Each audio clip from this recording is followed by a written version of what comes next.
Bismillah, walhamdulillah, wassalatu wassalam ala rasulillah wa ala alihi wa sahbihi man wala. Rabbi shrah li sadri wa yassir li amri wahlul 'uqdatan min lisani yafqahu qawli. Parlons en très rapide des vacances d'été et de ce qui attend un bon nombre de gens parmi nous. Beaucoup de gens se préparent à se reposer physiquement parce qu'ils ont donné. Ils ont donné beaucoup de leur temps, de leur énergie, dans leurs études, dans leur travail. Et là, il y a enfin le temps du repos qui est proche.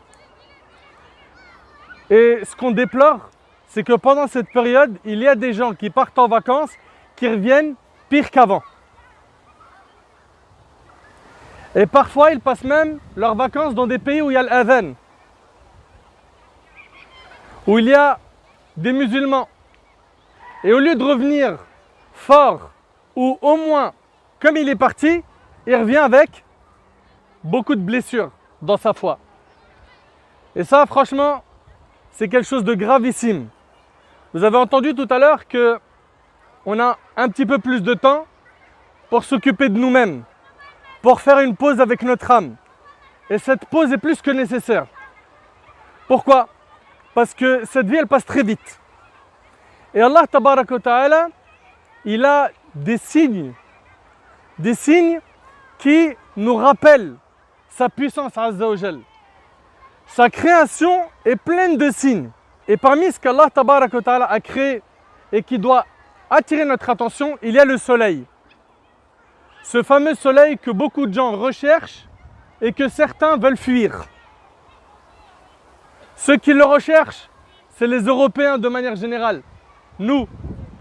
Ceux qui cherchent à le fuir, c'est ceux qui habitent dans des pays chauds où le soleil ne les quitte pas. Et vous savez qu'il y a même des pays dans le monde où ils sont privés du soleil pendant des mois. Ce soleil, certains font tout pour aller à sa rencontre. N'est-ce pas? Ils achètent les crèmes solaires, c'est toute une organisation, c'est une planification. Pourquoi? Pour revenir avec une peau plus bronzée. Très bien. Bronze, il est où le problème? Mais le problème, c'est qu'il revient bronzé et en plus, il est mahrouk des péchés. C'est ça le problème.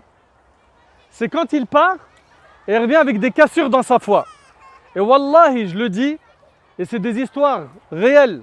C'est pas on m'a raconté. C'est des personnes que je connaissais, que j'ai côtoyées. Ils sont partis au bled. C'est là-bas où il a touché la première cigarette. C'est là-bas où il a connu la drogue. C'est là-bas où il a connu la boîte de nuit. C'est là-bas où il a connu sortir avec une personne du sexe opposé, etc. etc. Fallah yajazikum khair. Gardez en tête une chose, c'est que quand il y a le soleil, on ne doit pas se rappeler des péchés, mais se rappeler de la puissance d'Allah. Quand il y a le soleil, on doit se rappeler surtout quoi? De la puissance d'Allah et du châtiment d'Allah. Dans le hadith qui est rapporté par Bukhari et Muslim, le prophète alayhi salatu wassalam, il dit: l'enfer s'est plaint à son Seigneur. L'enfer s'est plaint à Allah. Et elle lui a dit: mes parties se rongent les unes les autres. Et Allah tabaraka wa ta'ala a donné l'autorisation à l'enfer de souffler 2 fois. Une fois en été, et le prophète sallallahu alayhi wa sallam, il nous dit: c'est pour ça que vous connaissez la chaleur la plus intense. Et une fois en hiver, c'est pour ça qu'on connaît le froid le plus glacial. Subhanallah, vous avez vu? Il fait un petit peu lourd aujourd'hui, n'est-ce pas? Ça, c'est un souffle de l'enfer. Je ne sais pas si vous arrivez à méditer un petit peu. Surtout les akhawat, celles qui ont le hijab, elles le ressentent encore plus. Et l'hiver, le plus glacial, c'est également un rappel pour nous. C'est un souffle de l'enfer. Et tout ça, ça doit donc attirer notre attention sur cette créature qu'est le soleil, qui obéit à Allah tabaraka wa ta'ala, qui ne lui désobéit jamais. D'ailleurs, dans Surat al-Hajj, Allah tabaraka wa ta'ala nous dit même: Alam tara anna Allah yasjudu lahu man fi samawati wa man fi al-ard. Et tout de suite, Allah il commence par wa shams wal qamar. N'est-ce pas? Al-Aya. Allah tabaraka wa ta'ala, il nous dit dans le Coran: n'as-tu pas vu que c'est devant Allah que se prosternent tous ceux qui sont dans les cieux et sur la terre? Et il nous évoque, Azza wa Jal, le soleil, la lune, les étoiles, les montagnes, les animaux, etc. Le soleil se prosterne pour Allah. Le soleil est une créature d'Allah. Le soleil nous rappelle Allah. Le soleil nous rappelle l'enfer. Et c'est pour cela qu'au lieu d'être insouciant et de se dire: il y a le soleil, allez hop, on se lâche. Non. tire le frein. Et rappelle-toi que cette forte chaleur que tu vis, c'est un souffle de l'enfer. C'est un souffle. Imaginez-vous un souffle. Qu'en est-il du feu lui-même? Vous savez, subhanallah, à l'image de Abdullah ibn Umar radiallahu anhuma, il y avait plein de choses qui rendaient très sensibles les compagnons. Parmi elles, le fait de boire de l'eau. Et une fois, Abdullah ibn Umar radiallahu anhuma, en buvant de l'eau, il a pleuré. Selon vous, pourquoi? Là, il fait chaud, il y en a plein parmi nous qui ont bu de l'eau, oui ou non? On a bu de l'eau et on boit de l'eau. Et quand on boit de l'eau, on ne pleure pas.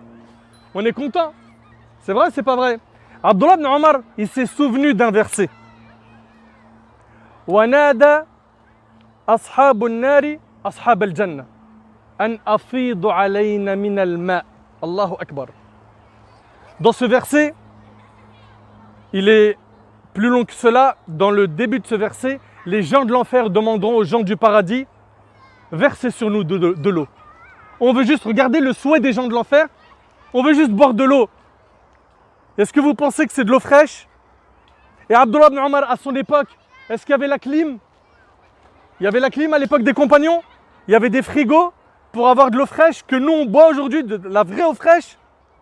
Non. Et avec ça, Abdullah ibn Umar, en buvant de l'eau, il a tout de suite quoi? Cette sensibilité qui va envahir son cœur et il va pleurer. Il va pleurer, pourquoi?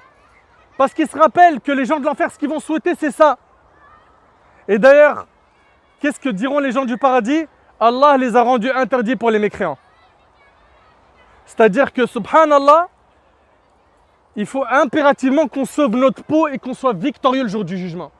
Il faut que, comme on s'est réunis ici, avec nos amis, nos proches, on se réunisse avec les membres de nos familles, nos proches, ceux qu'on aime, et qu'on soit ensemble au paradis, et qu'on se remémore ces bons moments. Et qu'il n'y en ait pas un parmi nous, parmi ceux qui sont présents, ou parmi ceux qui écoutent l'enregistrement, qui regardent ça, et à la fin ils basculent de l'autre côté, ils se retrouvent en enfer, qu'Allah nous en préserve. La forte chaleur, on s'y expose pour bronzer, mais un tout petit peu. Et après, on met à l'abri notre corps. Pourquoi on ne peut pas supporter de rester toute la journée dans la chaleur? N'est-ce pas? Il faut impérativement, toi qui cherches à protéger ton corps de cette forte chaleur, que tu fasses tout pour préserver ton âme de nar, de l'enfer. Il y aura des gens malheureusement qui seront, comme Allah Tabarak wa Ta'ala dit, fariqun fil jannah wa fariqun fil sa'ir. Il y aura des gens qui seront au paradis et d'autres qui seront en enfer. Enfin, il faut impérativement que nous, dès maintenant, on se ressaisisse. Et on saisit cette occasion qui est notre jeunesse, notre énergie, notre force. Les réseaux sociaux qu'on a aujourd'hui qui peuvent nous apporter beaucoup de hasanat, qui peuvent nous ouvrir la porte vers beaucoup de rappels, mais qui en même temps sont un piège pour beaucoup de jeunes, qui aujourd'hui vivent avec quoi? Avec l'objectif du culte de la personne. Moi, il attire les projecteurs sur lui. Et il va à tout prix être connu. Pourquoi? C'est tendance. C'est comme ça qu'on est respecté. Ça, c'est des codes, il faut les jeter à la poubelle. Nous, le plus important, c'est pas d'être connu par les habitants de la terre, mais c'est d'être connu dans les cieux par Allah et ses malaïkas. Et pour cela, il va falloir retrousser nos manches et connaître Allah Tabarak wa Ta'ala quand tout va bien pour qu'il soit à nos côtés quand tout va mal. Le prophète alayhi salatu wassalam a dit Ta'arraf ala Allah fi racha, ya'rifka fi shidda. Connais Allah dans l'aisance quand tout va bien, il sera à tes côtés quand tout ira mal. Combien d'entre nous, on s'est dit, mais je ne vois pas le bout du tunnel dans cette épreuve. Le seul qui peut t'aider, le seul qui peut te protéger, le seul en qui tu dois placer toute ta confiance, le seul qui est capable, c'est Allah Ta'ala. On l'oublie trop, on l'oublie. Enfin, il faut impérativement saisir cette opportunité qu'on a entre nos mains, à savoir notre vie. Et n'oubliez pas qu'on sera questionné sur notre vie. Et dans le hadith d'Abu Kabsha, radiallahu anhu, qui est rapporté par l'imam al-Tirmidhi, le prophète, il dit, ce bas monde, il est pour 4 types de personnes. Première catégorie de personnes, c'est quelqu'un, Allah il lui a donné l'ilm, la science, et il lui a donné l'argent, les biens. C'est-à-dire que c'est quelqu'un, il est pieux et il a de l'argent. Forcément, qu'est-ce qu'il va faire? Il va dépenser dans les nobles causes. Il va craindre Allah dans l'argent qu'il possède. Il va faire le bien avec ce qu'il possède. Deuxième catégorie de personnes, nous dit le prophète, c'est quelqu'un, Allah il ne lui a pas donné la richesse. Il n'a pas d'argent, mais il a le savoir, il a la science, il a le din. Lui, il dit, si seulement j'avais de l'argent, j'aurais fait comme le numéro 1. Eh bien, les deux sont ensemble dans la récompense. Le 1 et le 2, ils ont la même récompense. Pourquoi? Parce que le deuxième, il avait la même niya que le premier. Il voulait faire le bien. Il disait au plus profond de son cœur, moi juste, on m'ouvre la porte de l'argent et je fais le khair. Mais attention, hein, l'argent, il est possible qu'Allah il t'ouvre la porte de l'argent. Et ce n'est pas interdit. Il y avait des compagnons qui étaient riches. Mais wallahi, c'est une très grande épreuve. L'imam Ahmad, rahimahullah, il dit, on a été éprouvé par la pauvreté, fasabarna. On a tenu. Mais quand on a été éprouvé par la richesse, il a dit, lam nastati' an nasbir. On n'a pas réussi à tenir avec la fitna de quoi? De l'argent. Ça, c'est l'imam Ahmad, rahimahullah, qui dit ça. Imaginez-vous. C'est quelqu'un de pieux. Enfin, il faut être très vigilant. Troisième catégorie de personnes. Quelqu'un à qui Allah subhanahu wa ta'ala a donné, écoutez bien, de l'argent et il n'a pas donné la religion. Essayez d'imaginer un petit peu. Lui, au niveau du haram, tout ce qu'il veut faire, il le fait aisément, facilement. Celui-là, il occupe la pire des positions. Et il y a quatrième catégorie de personnes, qu'Allah nous en préserve, c'est quelqu'un qui n'a pas d'argent et qui dit, si seulement j'avais l'argent du numéro 3, j'aurais fait comme lui. Si seulement moi aussi je pouvais aller en soirée, m'amuser, boire, consommer du haram, kiffer ma vie un bon coup, goûter au haram, ne serait-ce qu'une fois pour ne pas être frustré de mon ignorance et du fait que je suis trop loin de ce monde. Et wallah, il y en a, ils vivent un complexe. Vous savez pourquoi? Parce qu'on leur pose des questions diaboliques et il n'arrive pas à tenir fermement. On lui dit, t'es déjà sorti avec une meuf? Il a honte de dire non. Il a honte de dire non. Il dit, ouais, voilà, de ouf. À mort. Là, d'ailleurs, j'ai un rendez-vous tout à l'heure, là, je ne lui posais pas un lapin, un dinosaure. Menteur, t'es sorti qu'avec ta mère dans ta vie. C'est même pas vrai. Sa mère et le max, ça a été sa sœur. Mais le problème, c'est quoi? C'est ce complexe fou qu'on vit aujourd'hui, où quand on nous expose le haram, on nous le présente, on nous concurrence dans le haram, on a honte de dire arrête tes bêtises là, vas-y, range ça dans ta poche, c'est pas pour moi. Ouais, je suis pas sorti avec une meuf, et alors? T'aimerais que je sorte avec ta soeur? Oula, ça fait mal d'entendre ça, oui ou non? Eh ben nous, notre religion, c'est l'équité. Si tu veux pas quelqu'un, il sort avec ta soeur, sors pas avec la soeur des autres. Affaire classée. C'est vrai ou c'est pas vrai? Donc voilà, on a des gens comme ça. T'as déjà fumé ou pas? Vas-y, une petite latte là, vite fait là. Aujourd'hui, c'est notre soirée, commence même pas. Hein. Vas-y, la clope, c'est bon, t'as fumé la semaine dernière. Là, on va t'envoyer dans une autre galaxie, mon pote. Juste, fais juste ça. Et le type, il se retrouve gêné. Mais déjà, le problème, vous savez, il se pose dans quoi? Qu'est-ce que tu fais avec cette fréquentation? Déjà, la base des problèmes, c'est que tu ne fréquentes pas les bonnes personnes. Normalement, dans ton entourage, tu ne dois pas avoir ça. Dès le départ, tu as fait un mauvais choix. Et le prophète, il a donné l'image du bon compagnon et du mauvais, comme le forgeron et le vendeur de musc. Oui ou non? Soit tu ressors de cette compagnie bien parfumée, parce que tu as fréquenté des pieux, ils t'ont amené vers Allah subhanahu wa ta'ala, soit c'est comme le forgeron, c'est lui la mauvaise compagnie. Tu ressors avec une brûlure ou une mauvaise odeur. Et on a plein de gens comme ça. Plein de gens dans notre communauté, msakin. L'identité religieuse dans son cœur est faible, voire anéantie. On veut des musulmans fiers d'eux, fiers d'être des musulmans, droits dans leurs bottes, épanouis, qui réunissent entre la science de la dunya et la science de din. Et qui n'oublient pas leur part dans la vie d'ici-bas. Ils s'amusent, ils sortent, ils mangent, etc. Mais il y a les lignes rouges, non, on ne les franchit pas. Même si tout le monde, comme des moutons, ils sont tous derrière le haram, regardez la tendance, c'est d'écouter tel rappeur, tel chanteur, mais qui garde la pêche, qu'ils aillent l'écouter tout seuls. Qu'ils le fassent, moi, je n'ai pas besoin de le faire. Et le problème, c'est quoi? C'est la personnalité faible que l'on a aujourd'hui chez certains de nos jeunes, certains de nos frères et sœurs, qui fait que il part avec la vague. La vague lui dit à droite, c'est à droite, à gauche, c'est à gauche. Et Allah tabarak wa ta'ala dit wa in tuti' akthara man fil ard yudilluka an sabilillah. Si tu suis la majorité des gens sur terre, ils t'égareront du sentier d'Allah. Nous, on ne suit pas la masse. On ne suit pas les gens parce qu'ils sont nombreux à faire telle ou telle chose. On ne dit pas non mais attends, au bled, tout le monde fait ça. On ne dit pas chez nous au bled, tout le monde fait ça. Ou bien dans ma ville, tout le monde fait ça, ou dans mon quartier. La référence religieuse chez nous, c'est pas tout le monde. La référence religieuse, c'est le livre d'Allah et la sunna du prophète alayhi salatu wassalam. Et vous entendez de plus en plus aujourd'hui, ces tendances en ce moment, d'ailleurs il y a des vidéos qui circulent en ce moment, qui essayent de refroidir un peu ces tempêtes, développement personnel, tout ça. Vous en voulez des coachs, n'est-ce pas? Vous avez le prophète alayhi salatu wassalam. Vous êtes là tous à chercher des coachs, développement personnel. Ouvre le Coran, ouvre la sunna, wallah, il y a tout. Il y a tout, mais nous en fait on est là, on abandonne le dîn et on ne comprend pas pourquoi on est dans les ténèbres de la tristesse, dans l'humiliation. Omar radiallahu anhu a dit, nous étions un peuple humilié et Allah nous a honorés par l'islam.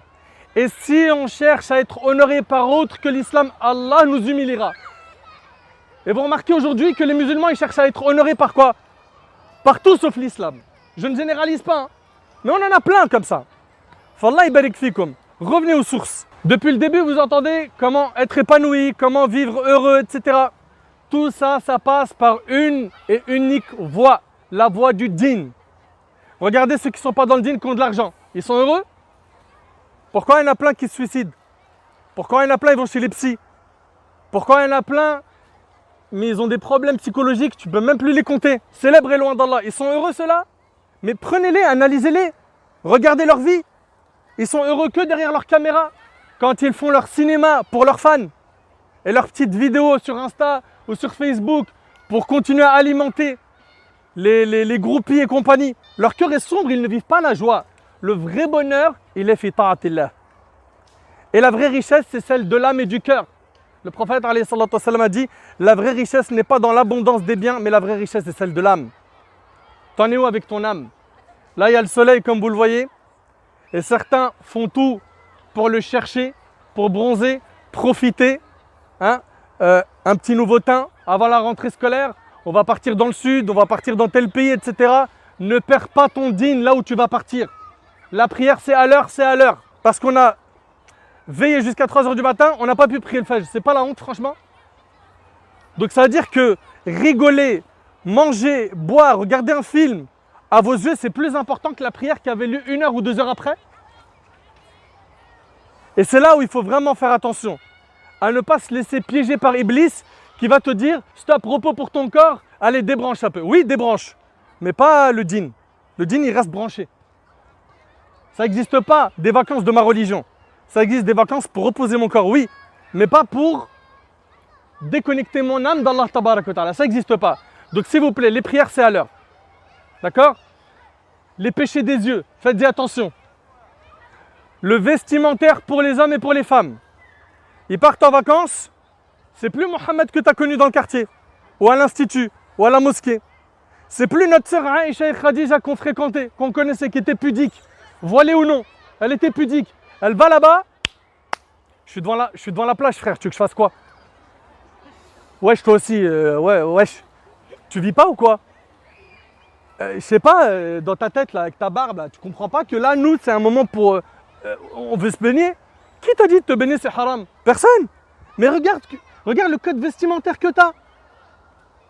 Et je vais vous dire un truc. Prenez cette règle s'il vous plaît. Parce que ces gens-là, en fait, comme les gens normalisent ça devant la plage, bah pour elle et pour lui, c'est normal. Comme c'est normal d'aller en boîte au bled, pour lui, pour elle, c'est normal. Très bien. Si tu trouves que c'est normal, dis à Allah, prends mon âme dans cet endroit.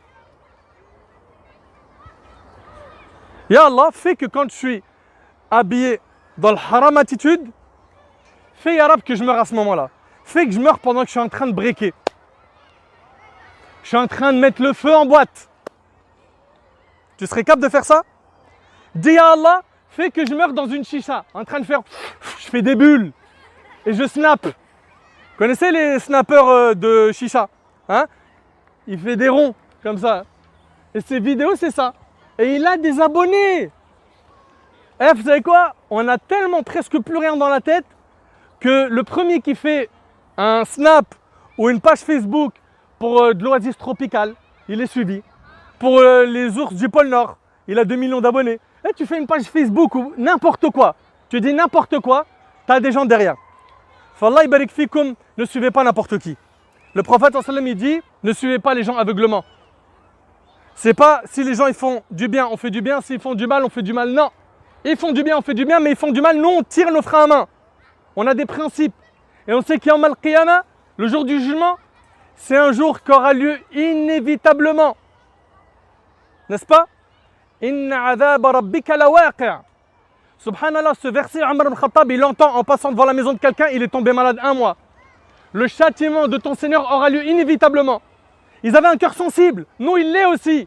Mais pourquoi? Pour la musique, le rap, les clips, les stars qu'on suit sur le net, sur les réseaux sociaux. Ah regarde, telle influenceuse, elle a changé son sac à main. Waouh! J'ai pas envie de dire des paroles méchantes, genre va t'acheter un cerveau ma soeur, mais presque. C'est trop. Ou le frère, il est là, toute la journée, il regarde un gars qui fait n'importe quoi, qui fait des sales coups aux gens dans la rue, qui fait le pitre H24 chez lui et qui filme, qui envoie. Et c'est ça, H24 aujourd'hui, c'est ça. Ce qu'on suit, ce qu'on nous présente, c'est ça. Fallah ibarik fikoum, on n'est pas des moutons. On fait partie de la meilleure communauté. On a le meilleur livre. La dernière des religions, le meilleur des prophètes. La voie chez nous, elle est claire. On l'emprunte, on est gagnant Yawm al-Qiyamah. On ne l'emprunte pas, le jour du jugement, tu ne pourras blâmer que ta propre personne, car les avertisseurs ont été très nombreux. Tu n'as pas écouté un discours, mais plusieurs dans ta vie. Et malheureusement, il y en a, les discours, ils ne rentrent même pas dans la première oreille pour sortir de l'autre. Qu'Allah subhanahu wa ta'ala nous permette de nous réformer. Qu'Allah Azza wa Jal, il nous facilite d'être droit dans nos bottes, dans nos vacances et de ne pas faire une seule concession. Qu'Allah tabarak wa ta'ala, il fasse de nous des pieux et qu'il nous accorde la piété jusqu'à la fin de notre vie. Asallahu subhanahu wa ta'ala an yanfa'ani bima qultu wa yanfa'akum bima sami'tum. Hadha wallahu a'lam. Subhanaka Allahumma bihamdik. Ashhadu an la ilaha illa anta astaghfiruka wa atubu ilayk. Jazakumullahu khair wa assalamu alaykum wa rahmatullah.